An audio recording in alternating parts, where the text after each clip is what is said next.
विधानसभा चुनाव में बहुजन समाज पार्टी ने कुल 185 सीटों के ऊपर विधानसभा का चुनाव लड़ा। 185 सीटों पर उतारने के साथ ही बहुजन समाज पार्टी कांग्रेस और बीजेपी के बाद राजस्थान में सबसे ज्यादा सीटें उतारने वाली पार्टी बन गई है। बहुजन समाज पार्टी ने मध्य प्रदेश के अंदर भी काफी सीटों के ऊपर अपने प्रत्याशी उतारे थे। राजस्थान की अगर बात करें तो बीएसपी की तरफ से कुल 185 जो कैंडिडेट है इस वक्त राजस्थान के अंदर चुनाव लड़ रहे थे। हालांकि कुछ 4-5 लोगों ने और भी इधर उधर हुए थे, लेकिन ईवीएम के ऊपर 185 ईवीएम के ऊपर बीएसपी का चुनाव चिन्ह हाथी जरूर नजर आया। अब बात करेंगे, कल हमने आपको बताई थी कि राजस्थान के अंदर बीएसपी की जो कमियां रही थी वो आखिर क्या रही थी, लेकिन आज हम आपको बता रहे हैं बीएसपी किन सीटों के ऊपर मजबूत है। अगर आप बीएसपी के कार्यकर्ता हैं, बहुजन राजनीति से समझते हैं, तो आपके लिए यह हो सकता है कि जिस दिन चुनाव नतीजे आए तो इन सीटों पर आपकी खास फोकस है वो हो सकता है। बहुजन समाज पार्टी के नेताओं से बातचीत के बाद और अलग अलग जो क्षेत्र के लोग हैं उनसे भी बातचीत के बाद कुल ऐसी कई सीटें हैं जिसमें बहुजन समाज पार्टी अच्छी खासी स्थिति के अंदर नजर आ रही है, टक्कर के अंदर है। सेकंड नंबर, फर्स्ट नंबर या तीसरे नंबर कितने पर आएगी ये 3 तारीख को जब नतीजे आएंगे तभी पता चलेगा। तो सबसे जो मजबूत सीटों में है वो बाड़ी से सीट है जसवंत गुर्जर, यानी बाड़ी सीट है। यहां से मल्लिकार्जुन एक है यहाँ पे नेता, उनका काफी ज्यादा, मलिंगा जो यहाँ के एक विधायक है उनका काफी ज्यादा विरोध है। इसके चलते जसवंत गुर्जर को काफी वोट मिला, ये मजबूत प्रत्याशी है वो माने जा रहे हैं। और एससी एसटी के लोगों ने इन्हें फाउंडेशन तोड़कर भी वोट दिया, एससी एसटी के अलावा भी कई सारे लोगों ने, क्योंकि जो विधायक है यहाँ का उनका काफी ज्यादा विरोध हो रहा था। इसके अलावा भरतपुर से गिरीश चौधरी को भी काफी मजबूत प्रत्याशी माना जा रहा है। इसके पीछे जातिगत कारणों को माना जा रहा है, यह भी काफी मजबूत है।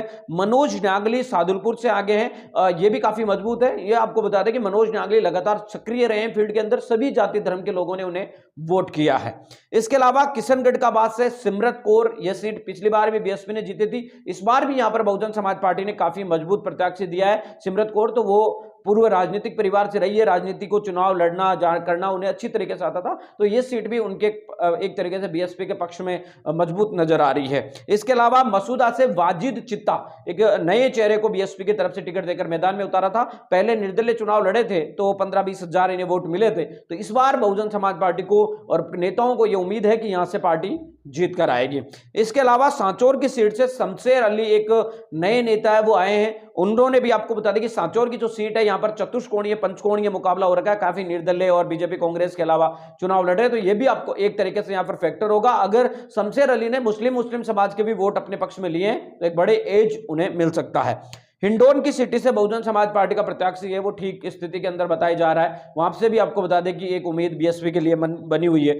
बानूसर की सीट से मुकेश यादव चतुष्कोणीय मुकाबले के अंदर काफी नजर आ रहे हैं। बताया जा रहा है कि मुकेश यादव यहां पे पहले समाजवादी पार्टी से चुनाव लड़ते थे, अच्छे खासे उन्हें वोट मिलते थे, तो इस बार उन्होंने बीएसपी से चुनाव लड़ा है। देखना दिलचस्प होगा कि वो बहुजन समाज पार्टी के वोटों को अपनी तरफ कितना आगे ले जा सकते हैं। हालांकि बानूसर की सीट पर आजाद समाज पार्टी के पास भी कैंडिडेट काफी मजबूत था, यहां पर आजाद समाज पार्टी से पूर्व मंत्री रोहितास कुमार ने चुनाव लड़ा था। इसके अलावा आपको बता दें कि खेतड़ी से मनोज घुमरिया भी यहां पर काफी है वो मजबूत प्रत्याशी माने जा रहे हैं, तो यानी कि खेतड़ी की जो विधानसभा सीट है वहां से मनोज घुमरिया एक प्रत्याशी हैं बहुजन समाज पार्टी के, वो भी काफी मजबूत है वो माने जा रहे हैं, और उनकी भी टक्कर है वो नजदीकी मुकाबले में है, तो ये बीएसपी के लिए मजबूत सीट है। इसके अलावा भी कुछ सीटों के ऊपर बहुजन समाज पार्टी के प्रत्याशी काफी मजबूत स्थिति में। हालांकि नतीजे जो है 3 दिसंबर को आएंगे और पल पल की अपडेट हम आप तक देते रहेंगे। मिलेंगे इस वीडियो अपडेटों के साथ, अब तक आपसे लेते विदा। लाइक कीजिए, कमेंट कीजिए, शेयर करना